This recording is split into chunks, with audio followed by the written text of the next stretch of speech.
For context, my boyfriend and I are currently homeless and living out of our car. There's this quiet road near a beach by the bay that we often park on. It runs alongside some old train tracks and ends near a few industrial plants, none of which are open at night. There's only one road in and out, so people don't just happen upon it. Most nights, it's usually just other folks sleeping in their cars like us, or people heading to AA meetings at a nearby community center, or the bars a few blocks away. But this particular night, the whole area felt rather deserted. We'd parked a little farther up the road than we typically do, hoping to snag a better Wi-Fi connection. It was around 12:30 a.m. We were in the front seats reclined, watching YouTube with our dog and slowly dozing off. That's when we heard a vehicle roll up behind us. No headlights, just the low rumble of tires on asphalt. Now, our windows are completely covered for privacy. Reflective covers, blankets. But we can peek out if we needed to. My boyfriend peeked and said that it was a van. This didn't set off alarm bells. We just figured someone else was looking for a place to sleep. Well, a few minutes later, we heard what sounded like 3, maybe 4 people talking on the opposite side of the street. Then we heard the van drive off. Okay, cool. Peace and quiet yet again. But then came a knock on the driver's side window. That's my window. We paused the video and my boyfriend muted the laptop. I called out, "Yeah?" Silence.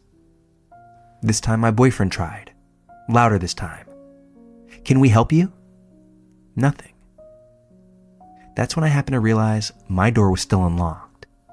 I quickly hit the lock button, and after about 30 seconds of silence, I cautiously pulled back the window cover. No one out there. We figured maybe it was just someone mistaking our car for someone else's, and did our best to try to settle back in. But then, through the slight crack in our windshield cover, illuminated by the street lamp outside, we caught the silhouette of someone moving slowly around the front of our car. That's when a soft tapping followed, this time on the passenger side. My boyfriend pulled down the cover immediately, but again, there was no one to be seen. Then, almost instantaneously, there was a knock on my side. That's when it clicked. There couldn't be just one person out there. There wasn't enough time for someone to circle around between the knocks. And earlier, we had heard multiple voices. That's when I started to get nervous. Maybe not everyone got back in the van before it drove off. Still, trying my best to stay calm, I slowly peeled back my side window cover. That's when we saw him. White guy, mid-30s, maybe early 40s, thin. He was holding a flashlight and something else under his sweater. That one was cradled awkwardly in his other hand, so I couldn't exactly see what it was. Our windows were fogged over from our own breath, so visibility was poor.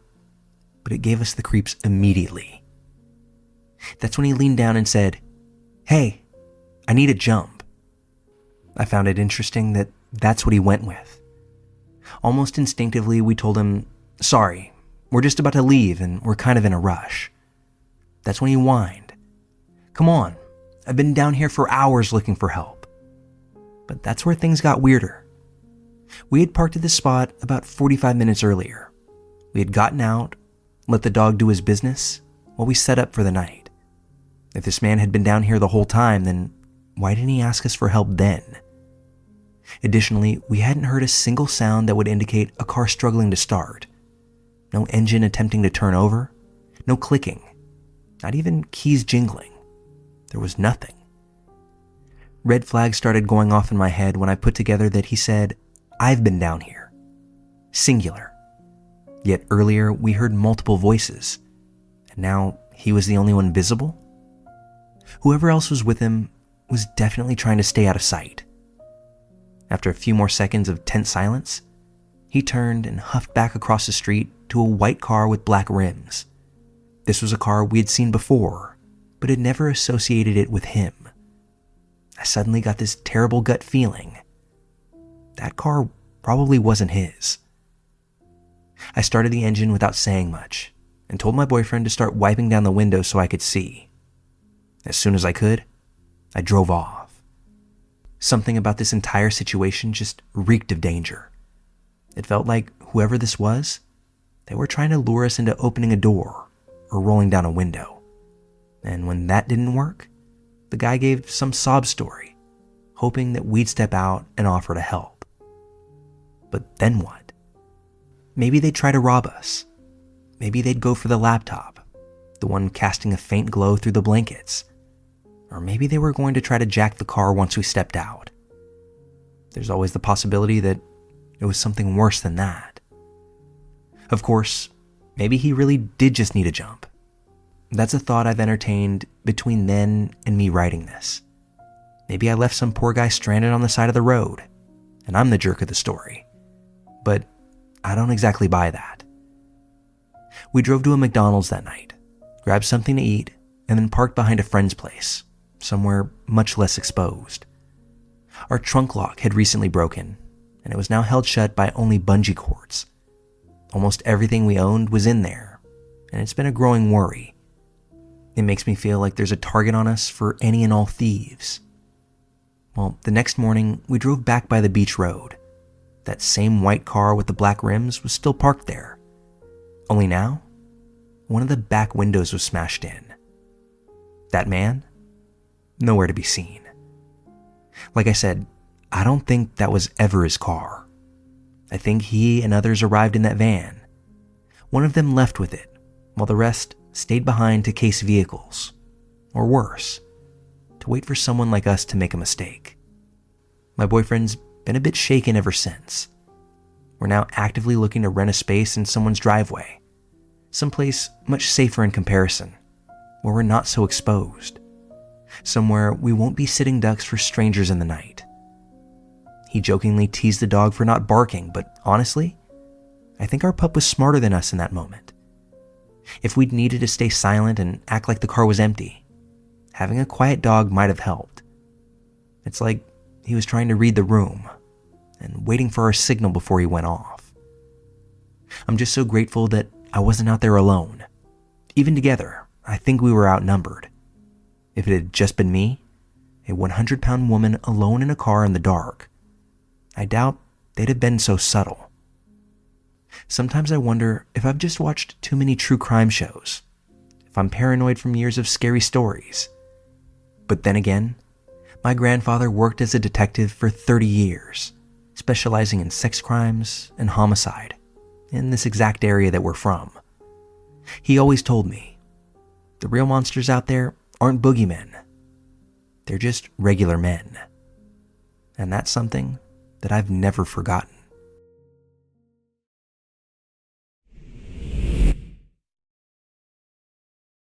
I'm going to start this by saying that this was the one time my parents let me stay home alone without a much older babysitter. Just the one time. That's all they gave me.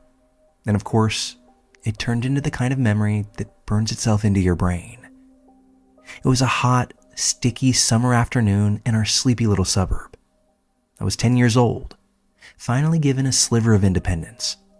My parents had left me in the care of the two girls across the street while they were at work. Tammy, the older sister, was 13 and full of bossy confidence. Her little sister Sarah was 9, and at the time, she was my best friend in the entire world. We spent the first few hours lounging on their trampoline, playing that endless loop of, what do you want to do? I don't know, what do you want to do? The kind of aimless boredom that pretty much defines a summer day. Then, like a bell signaling salvation, we heard it. The unmistakable jingle of the ice cream truck drifting down the street. Instantly, we bolted. Tammy had money, so she led the charge, with Sarah and I stumbling out the front door behind her. We ran toward the corner where the truck had just parked, joining a few other neighborhood boys who had been playing baseball nearby. It should have been one of those innocent moments you look back on and smile at, but it turned into anything but that. The second I laid eyes on the driver, something in my gut twisted up. At first, I tried to brush it off. He had a long, angry-looking scar running from his cheekbone down to his jaw. His smile never faded, but it wasn't the cheerful, friendly grin you'd expect from someone serving rocket pops to kids. It was fixed, almost unnatural. And his eyes, they didn't drift across the crowd of kids like most adults. They locked right onto us. Me, Sarah, and Tammy. And they just stayed there. We got our ice cream quickly and backed away without speaking much. As we walked back towards our cul-de-sac, Tammy suddenly stopped and motioned for us to sit on Miss Day's driveway. She was the sweet old neighborhood lady who lived alone a few houses down from us. "Let's just sit here and wait for him to leave," Tammy said, glancing back towards the truck. Sarah started whining. "Come on, this is dumb, and it's hot out." But for once, I agreed with Tammy. The tension in my stomach hadn't eased a bit. It felt like we were being watched. Tammy added, "I've seen stories on the news about guys who like to snatch kids, so let's just wait." We sat there eating our ice cream, watching as the truck slowly crawled into the cul-de-sac. It made a full loop, deliberately slow. Not exactly like it was giving time for kids to run out with money, but like it was looking for something, or someone. As the truck passed us, the driver didn't just glance over. He turned his head fully, stared us down, and winked. That was enough for us. We sprinted back to Tammy and Sarah's house, slammed the front door shut, locked it, and ran up to their parents' bedroom. For a while, we sat on the edge of their bed, just catching our breath, all while laughing nervously at ourselves. Maybe we were just being silly. Maybe the guy was weird looking, sure, but maybe that was it. We flipped on some trashy daytime TV, trying to shake that weirdness off. But that's when we saw him again. From the second-story window that faced the neighborhood, we noticed that the ice cream truck was now parked outside of Miss Day's house. It had returned, but quietly this time, without the music. We didn't hear it pull up. We hadn't noticed how long it had been there. But there it sat, engine running and him still in the front seat. Eventually, the truck did drive off, but before we could even let out a sigh of relief, it was back yet again. Only this time, it was different. He parked in front of Miss Day's house yet again, but got out of the truck this time and slowly walked towards her porch. In his hand was a small notepad. It looked like he studied the outside of her home, walked around for a bit, and began writing things down. That's when Tammy gasped. "He's writing down the address." We panicked, not just because he was back, but because he was being outwardly creepy now. Methodical, like this wasn't random. It's like he was planning something. He eventually returned to his truck and circled the cul-de-sac once more. When he passed us this time, he looked directly at Tammy and Sarah's house. That's where he saw us in the window, and he returned our looks right back at us. We hit the floor, flattening ourselves against the carpet, hearts pounding. Peeking from a side window, we watched him pull to a stop right in front of their house. And again, he pulled out his notepad, wrote something down, and then slowly drove off again.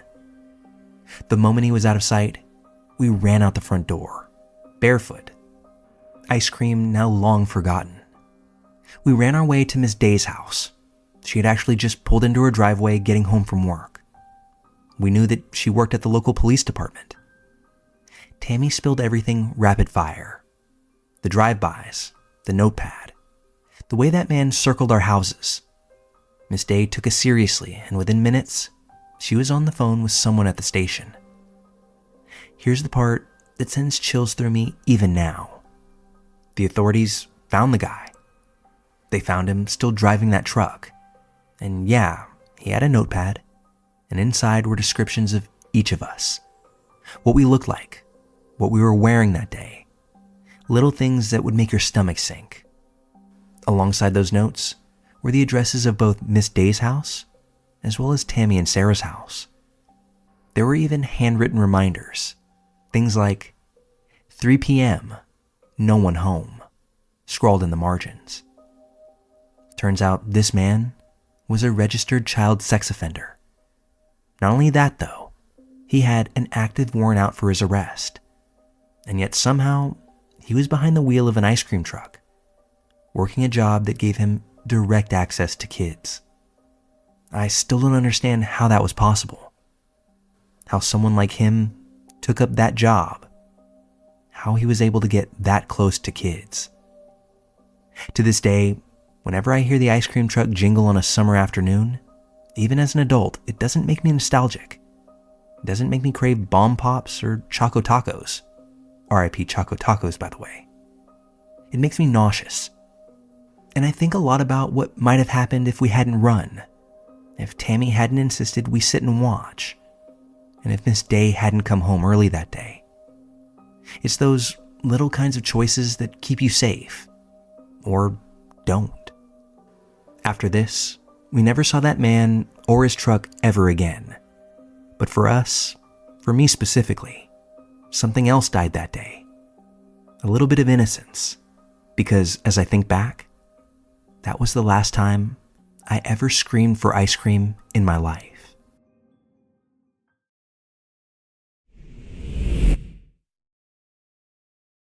This story goes back to 2011.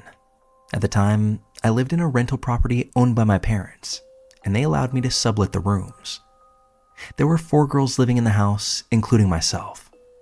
First girl was a childhood friend of mine who moved in to get away from an abusive ex. Second girl applied via an online ad, and she was normal enough except for telling everyone that her daughter was actually her niece and having a fondness for MDMA. We'll call her Party Girl. Third girl was a run-of-the-mill insurance claim processor, the quiet type, who kept to herself and usually declined any invitation from the rest of us when going out or socializing. We'll call her Quiet Girl. So Party Girl and I buy tickets to a concert out of town. Childhood friend can't get time off of work and opts to stay behind, as does Quiet Girl. No surprise there. So Party Girl and I leave on our trip and spend the night dancing away.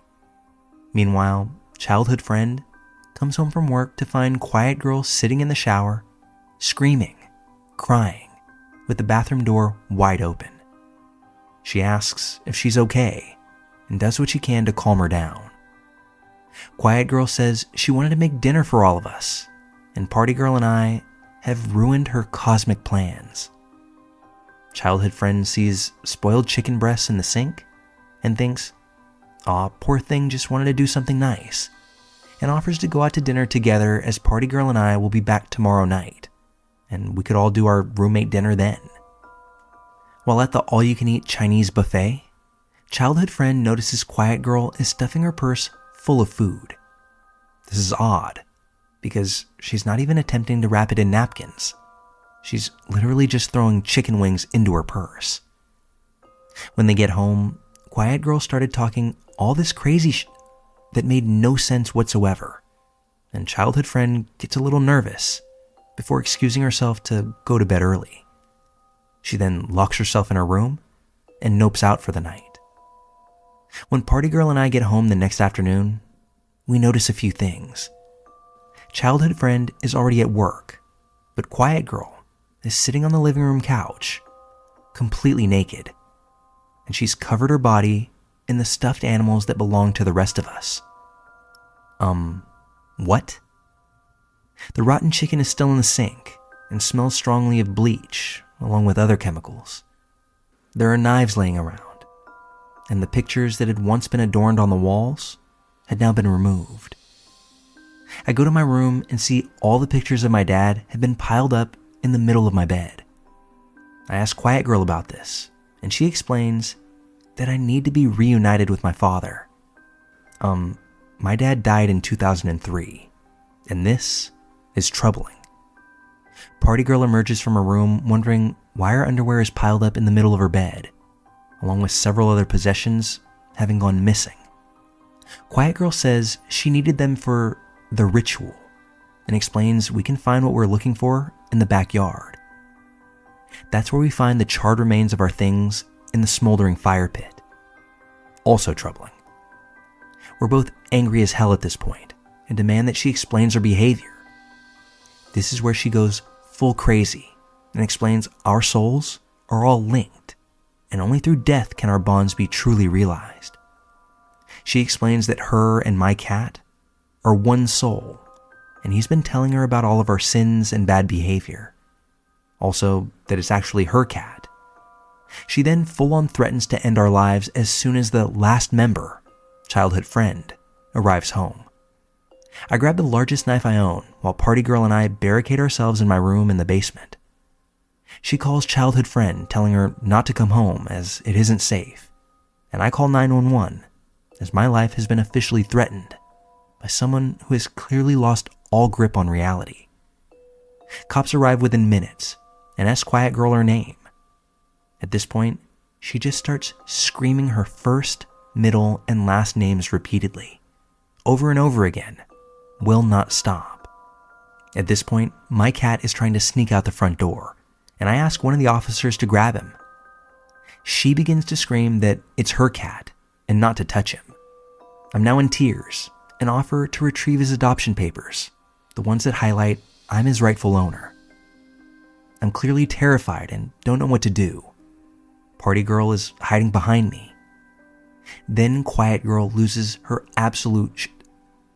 She jumps up and attacks the officers. It took 3 of them to pin her down and eventually arrest her. Once she was removed, I wrote up a letter of eviction and we began to bag up her room. That's when we discovered that she was a schizophrenic, one who was now off of her medication. She also had a nice little camera setup where she was apparently doing a nude side hustle online, as well as mailing out underwear to her clients. Her boyfriend came later that day to collect her things, as I had called him to notify him of the situation. He was totally clueless about it. He accused the rest of us of running a drug ring party house and driving her insane, which was not true at all. I mean, yeah, Party Girl had people over a few times, but this was always on weekends. And we were all in our early 20s, so yeah, we went out to the bar and had a good time. But it wasn't some crazy party environment. He was in complete denial of her cheating, as well as her internet activities. We changed the front and back door locks that night, and put new locks on each one of our bedroom doors as well. Quiet Girl eventually tried to serve me papers and sue me for wrongful imprisonment. But as you can imagine, nothing ever came of it. I took all of this happening as a sign. Once everyone's lease ran up, I opted not to renew any of them. I haven't had a single roommate that I wasn't related to ever since. While there have been small hiccups here and there with that plan, no one has ever stolen my things or piled up pictures of my dead dad on my bed. So I'll take that as a win. Plus, an added perk of only renting to family. I know that schizophrenia doesn't run in our genes, so that's one headache I won't ever have to deal with again.